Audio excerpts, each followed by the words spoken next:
देखिए UPSC pre 2025 में एक सवाल पूछा गया था जो कि रीजनिंग का सवाल है। इजी है, ज़्यादा टफ नहीं है।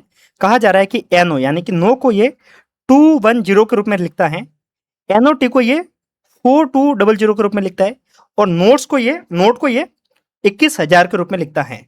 तो हमसे पूछा जा रहा है कि नोट्स को अपन कैसे लिखेंगे। अब इसको डिकोड कैसे करना है, या अगर आप फ्यूचर में वापस से सवाल आता है तो देख लीजिएगा। देखिए हमारे पास में नो लिखा हुआ था, नो को इसने 210 के रूप में लिखा है और नोट को इसने 4200 के रूप में लिखा है। अब नोट में टी जुड़ा है और टी का अगर अपन मार्क निकालते हैं, नंबर निकालते हैं, तो क्या होता है 20 होता है ना। अब ये देखिए 210 को अगर 20 से अगर मल्टीप्लाई करते हैं, मतलब टी का जो नंबर क्या है 20 होता है ना रीजनिंग में, अगर आपने पता हो तो। अगर नंबरिंग करते हैं किसी भी अल्फाबेट की ए से जेड तक, तो टी 20वें नंबर पे आता है। तो 210 को इसने 20 से मल्टीप्लाई किया है, यानी कि 210 इंटू 20 करेंगे तो क्या आ जाएगा, ये आएगा आपका 4200। ठीक है, अब अपन आगे बढ़ते हैं। तो यहाँ पे क्या लिखा हुआ है, नोट के अंदर ई जुड़ा है और ये आगे 2100, मतलब हो क्या रहा है 4200 के अंदर सिर्फ 5 का मल्टीप्लाई हुआ है। और 5 का मल्टीप्लाई क्यों हुआ, क्योंकि ई का मार्क क्या होता है 5, टी का मार्क 20 था, ई का मार्क 5 होता है। तो इसने क्या कर लिया 5 से मल्टीप्लाई किया। अगर 5 से मल्टीप्लाई करेंगे तो क्या होगा 001, 20 और 1 21, तो 21,000 हो गया। ठीक है, अब हमसे पूछ क्या रहा है, नोट्स का एस जुड़ रहा है।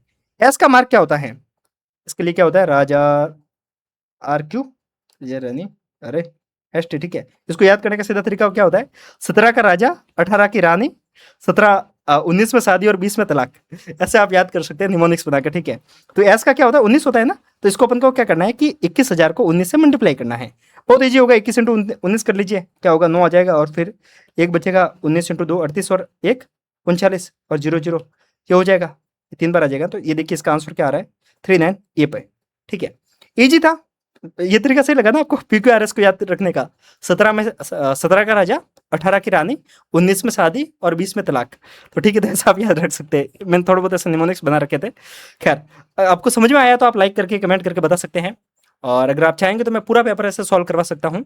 और ऐसे सी सेट के नोट्स के लिए आप टेलीग्राम पे कनेक्ट हो सकते हैं, मैं आपको नंबर दिखा रहा हूँ, आप मुझे मैसेज करना, मैं आपको वहाँ पे कनेक्ट कर लूँगा।